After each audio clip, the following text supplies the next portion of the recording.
ভারতীয় হাইকমিশনের স্মারকলিপি দিয়ে যা বললেন বিএনপি নেতারা। আমি এখন রয়েছি দৈনিক ইত্তেফাকের ওয়েবসাইটে, প্রকাশিত হয়েছে খবরটা ৮ ডিসেম্বর ২০২৪।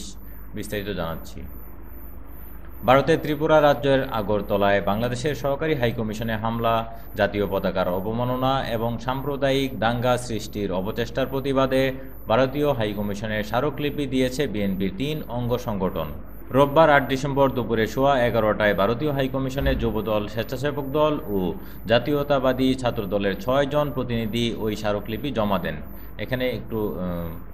এখানে মাসটা ভুল লিখেছে ওনারা। যাই হোক, এখানে দেখতে পাচ্ছেন প্রকাশের তারিখ রয়েছে ৮ ডিসেম্বরে। স্মারকলিপি প্রদান শেষে সাংবাদিকদের সঙ্গে কথা বলেন বিএনপির ৩ অঙ্গ সহযোগী সংগঠনের শীর্ষ নেতারা।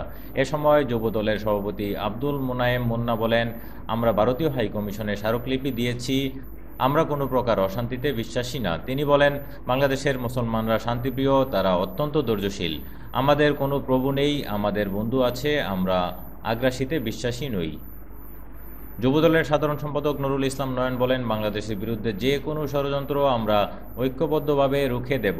এ সময় ছাত্রদলের সাধারণ সম্পাদক নাসির উদ্দিন নাসির বলেন, ভারতের পশ্চিমবঙ্গের মুখ্যমন্ত্রীর শান্তিরক্ষা মিশন বিষয়ে জ্ঞান না থাকলেও বাংলাদেশের বিরুদ্ধে বক্তব্য দিয়েছেন, যা বাংলাদেশের স্বাধীনতা সার্বভৌমত্বের জন্য হুমকি ও বরখেলাপ বলে আমরা মনে করি।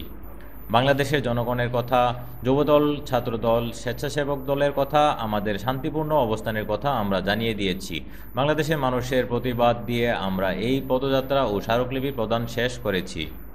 এর আগে বেলা 11:30টায় নয়াপল্টন বিএনপির কেন্দ্রীয় কার্যালয়ের সামনে থেকে ভারতীয় দূতাবাস অভিমুখে পদযাত্রা শুরু করে বিএনপির ৩ অঙ্গ ও সহযোগী সংগঠন। বিএনপির জ্যেষ্ঠ যুগ্ম মহাসচিব রুহুল কবির রিজভী এই পদযাত্রা কর্মসূচির উদ্বোধন করেন। পরে পদযাত্রাটি রামপুরা ব্রিজের কাছে পৌঁছালে পুলিশ সেখানে ব্যারিকেড দেয়। পরে বিএনপির ৩ সংগঠনের ৬ শীর্ষ নেতা ভারতীয় দূতাবাসে গিয়ে স্মারকলিপি প্রদান করেন। এই ছিল সংবাদ। পরবর্তী আপডেট পেতে চ্যানেলটি সাবস্ক্রাইব করে সঙ্গে থাকুন। বিদায় নিচ্ছি। আল্লাহ হাফেজ।